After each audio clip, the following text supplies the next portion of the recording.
네, 우리 10월의 첫 토요일 아침, 우리 허리케인이 훅고 간 아, 이 폐허의 자리에서도 우리는 그럼에도 불구하고 우리를 지켜주신 하나님의 은혜에 감사하며, 또한 우리를 다시 채워주실 새로운 은혜를 사모하며 이 시간 이 자리에 모였습니다. 우리의 마음을 불안하게 하고 또 낙심케 하는 그 어떤 어둠의 속삭임도 날마다 우리를 새롭게 빚으시는 하나님의 사랑에서 우리를 끊을 수 없습니다. 그러한 하나님의 사랑을 다시 한번 확인할 수 있는 그런 10월이 되시기를 간절히 기원합니다. 우리 아침마다 저희 매일 한 말씀, 최근에는 예레미야서를 읽고 있습니다. 이스라엘의 죄에 대한 하나님의 심판을 정말 줄기차게 계속 살펴보고 있습니다. 심판의 메시지를 전해야만 하는 예레미야의 그 안타까운 마음이 곳곳에서 드러납니다. 또한 예레미야에게 실제로 린치를 가하고 또 죽이려고 했던 사람들 때문에 예레미야는 언제나 불안과 또 두려움 속에서 살아야 했습니다. 눈물의 선지자 예레미야가 흘렸던 눈물은 이렇게 안타까움의 눈물과 더불어 두려움의 눈물, 이 두 가지를 다 포함하고 있습니다. 오늘 읽은 말씀은 예레미야 애가입니다. 예레미야가 쓴 애가, 슬픈 노래입니다. 예레미야서도 슬픈데 거기에 더 슬픈 마음으로 쓴 그러한 내용입니다. 하나님의 심판이 임했습니다. 예루살렘은 쑥대밭이 되었습니다. 왕과 백성들은 바벨론으로 끌려가고 솔로몬이 지었던 그 화려했던 성전은 파괴되었습니다. 엎친 데 덮친 격으로 극심한 기근이 3년이나 계속되었습니다. 곳곳에서 시체들이 즐비한데 그것을 수습할 여력도 없고 또 사람들도 없었습니다. 눈앞에서 펼쳐지는 이 기가 막힌 그러한 상황 속에서 예레미야가 절규합니다. 제가 오늘 읽지는 않았지만 우리 3장 처음부터 1절부터 쭉 읽어보면 우리말 성경에는 주어가 나오지 않지만 영어 성경에 보면 그, he라고 하는 주어가 17번이나 등장합니다. 여기서 그, he는 하나님을 가리킵니다. 하나님께서 이 모든 괴로움들을 다 주셨다라고 원망하는 내용들로 채워져 있습니다. 예레미야는 자신의 조국, 특히 하나님께서 택하신 거룩한 성 예루살렘이 초토화되고 수많은 사람들이 잔인하게 죽임을 당하며 또 성전이 이렇게 유린당하는 모습을 보면서 극심한 허탈감에 빠졌습니다. 예레미야가 누구입니까? 40년 동안 남유다 왕국을 향하여 눈물로 예언했던 신실한 예언자입니다. 하나님의 백성인 이스라엘이 하나님을 떠난 삶을 계속 산다면 망할 것이라고 그렇게 예언해 왔지만 막상 하나님께로부터 받았던 그 예언이 그대로 이루어지는 것을 목격하니까 마음이 괴로워지면서 하나님께 원망 섞인 질문을 쏟아냅니다. 어떻게 하나님의 성전이 있는 이곳이 이렇게 유린될 수가 있습니까? 왜 이런 비극이 우리에게 일어나도록 가만히 계십니까? 어떻게 하나님은 당신의 백성들이 이토록 굶주리거나 또 칼에 맞아 죽도록 그냥 내버려 두고 계십니까? 우리 3장 우리 1절부터 이렇게 쑥 한번 훑어보면 우리 1절과 3절에는 종일 나를 매로 때리는 자는 하나님이시라고 합니다. 또 우리 2절에 보면 나를 어둠에 가둔 것도 하나님이시다. 10절과 11절 보면 곰이나 사자같이 자기를 갈기갈기 찢는 것도 하나님이시다. 또 우리 13절 보면 화살로 허리를 맞춘, 그러니까 심장을 뚫은 것도 하나님이시다.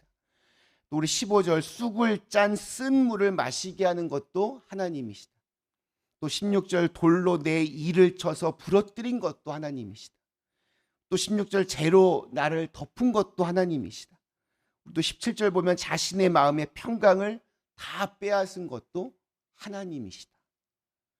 지금 이 최악의 상황이 전부 다 하나님 때문이라고 그렇게 하나님을 원망하고 있습니다.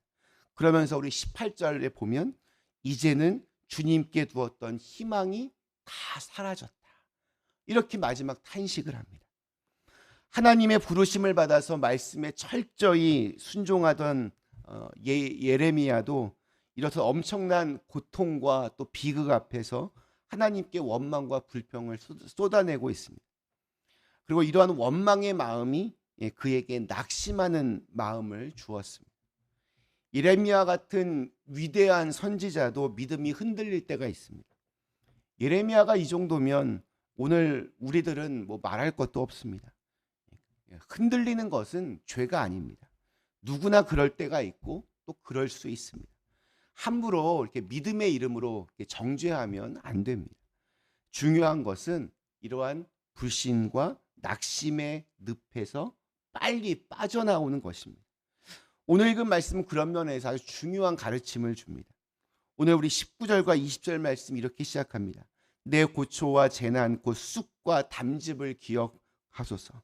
내 마음이 그것을 기억하고 내가 낙심이 되오나. 그 쓰라린 고통과 또 재난을 결코 잊지 못하고 내가 기억하고 있다라고 말하고 있습니다. 그때 그 참혹했던 풍경이 눈을 감아도 머릿속에서 지워지지가 않습니다. 이 모든 것들을 기억하니까 그 결과로 낙심으로 이어집니다. 괴로운 일을 생각하면 마음 깊은 곳에서부터 쓴 감정들이 올라옵니다. 얼굴은 늘 어두워질 수밖에 없습니다. 얼굴이 어두워지면 계속해서 좋지 않은 생각들만 반복하게 됩니다. 마음속에 온통 부정적인 것들로 가득 채워지게 되면 마지막으로 하나님이 보이지가 않습니다. 하나님이 보이지 않으면 소망도 사라지는 겁니다. 이렇게 악순환으로 이렇게 들어가면 거기서 빠져나오기가 참 힘듭니다. 계속 그렇게 반복이 됩니다. 원망과 불평은 낙심을 낳고, 낙심은 불신을 낳고, 또 하나님에 대한 불신은 소망이 없는 삶으로 계속 이렇게 거기서만 맴돌게 됩니다. 자꾸 안 좋은 거, 부정적인 것들을 기억하고 묵상하면 낙심과 괴로움이 밀려옵니다. 하나님께 대한 불신으로 이어집니다. 우리 자꾸 이 생각은 이제 하지 말아야지, 안 해야지, 그 사람 생각하지 말아야지, 자꾸 생각하지 말아야지 하면 어떤 일이 벌어집니까? 계속 그 생각만 납니다. 계속해서 나를 힘들게 하는 그 사람의 얼굴만 계속해서 떠오릅니다. 방법을 바꿔야 됩니다. 하나님의 선하신 은혜로 부정적인 기운들을 몰아내야 합니다. 은혜로 자꾸 내 마음을 채우면 그런 쓰레기 같은 것들은 밀려나가게 되어 있습니다. 낙심에 빠지고 소망이 전혀 없는 상황에서 놀랍게도 예레미야가 갑자기 달라집니다. 우리 20절에 보면 분명히 자신이 고난을 기억하며 낙심한다고 했는데 21절에서 극적인 반전이 이루어집니다.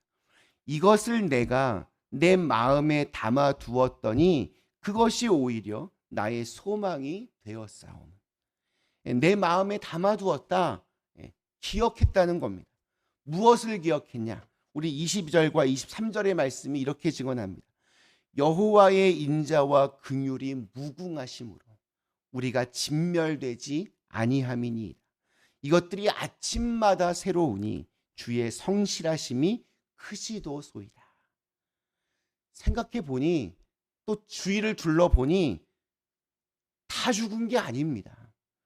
하나님의 인자하심과 자비와 긍휼이 여전히 아침을 보게 하고 있습니다.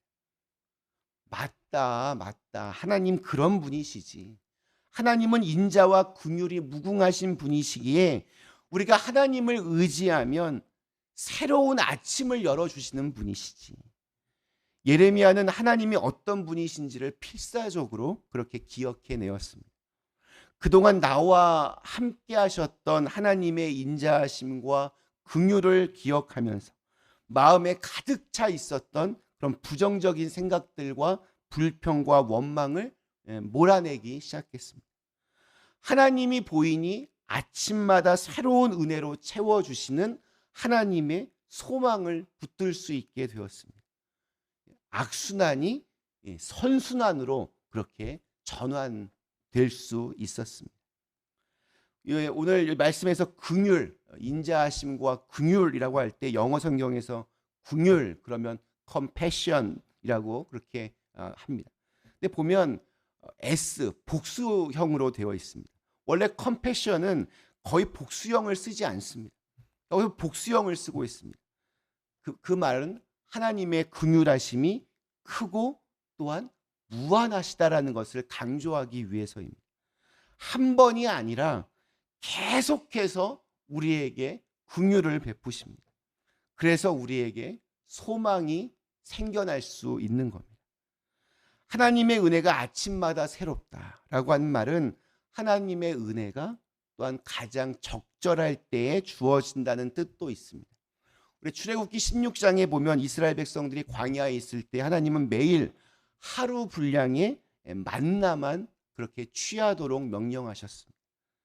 다음 날에 이게 만나가 내리지 않으면 어떨까 해서 이틀분을 이렇게 모으면 거기에 벌레가 생기고 냄새가 나서 먹을 수 없었습니다. 단 하루만을 버텨낼 수 있을 만큼만 만나를 주셨습니다. 그런데 그 하루가 또 다른 하루에도 만나가 내려서 그 하루를 버텨냈고 또 하루가 오고 그렇게 하루하루가 쌓이고 쌓여서 이스라엘 백성은 40년 동안을 광야에서 방황했지만 굶어 죽은 사람은 한 명도 나오지 않았습니다. 우리에게 40년의 은혜는 사실 그렇게 필요하지 않습니다. 우리에게는 오늘 하루의 은혜가 필요할 뿐입니다. 그 하루의 은혜가 결국 기적의 40년을 만들 수 있는 것입니다.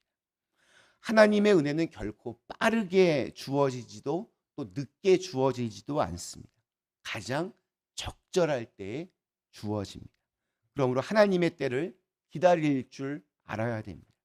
우리 24절에서 26절의 말씀, 내 심령에 이르기를 여호와는 나의 기업이시니 그러므로 내가 그를 바라리라 하도다. 기다리는 자들에게나 구하는 영혼들에게 여호와는 선하시도다. 사람이 여호와의 구원을 바라고 잠잠히 기다림이 좋도다. 그렇게 잠잠히 기다리면 망할 것 같고 엄청나게 손해볼 것 같습니다. 그러나 하나님의 때를 기다리는 것은 결코 손해가 아닙니다. 하나님은 우리의 상황을 우리보다 더 잘 아시고 가장 최선의 길이 무엇인지도 잘 알고 계십니다. 그러므로 하나님의 때를 기다리라고 하십니다. 오늘 읽은 마지막 우리 27절 또 28절의 말씀 이렇게 끝을 맺고 있습니다. 사람은 젊었을 때 멍에를 매는 것이 좋으니 혼자 앉아서 잠잠할 것은 주께서 그것을 그에게 메우셨습니다. 여기서 이 멍에를 매는 것 이것은 부담을 지는 것이라고 그렇게 번역하면 더 쉽습니다. 하나님은 하나님이 주신 거룩한 부담을 지는 것이 좋다 이렇게 말씀하십니다. 부담이 없는 삶이 결코 좋은 것이 아닙니다. 부담이 없으면 삶의 의미와 행복도 없어지고 또 부담이 있으면 삶의 의미와 행복이 더 뚜렷하게 보여집니다. 이렇게 이 월삭 우리 새벽 예배에 나와서 기도하겠다는 마음이 바로 거룩한 부담입니다.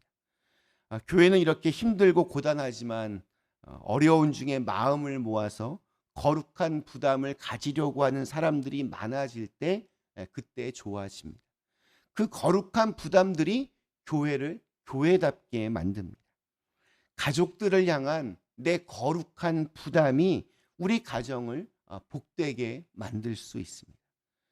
부담 없이 편하게 신앙생활하는 사람들은 결코 알 수도 없고 도달할 수 없는 믿음의 차원이 있습니다.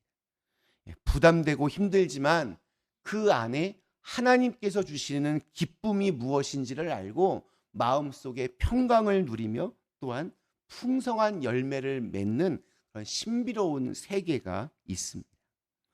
사랑하는 그린빌 가족 여러분, 우리 10월이 시작되었습니다. 절망의 악순환을 소망의 선순환으로 돌릴 수 있는 그러한 은혜가 있기를 간절히 축원합니다. 우리를 향하신 하나님의 사랑과 자비와 인자와 긍휼은 우리를 다시 일어서게 할 수 있는 충분한 힘과 능력이 있습니다. 우리가 맞이하는 하루하루의 이 신비로운 아침을 선하시고 좋으신 그 하나님을 기억하면서 그분이 하실 일들을 또한 기대하면서 그렇게 은혜롭게 시작할 수 있기를 주님의 이름으로 간절히 축원합니다. 잠시 함께 기도하시겠습니다.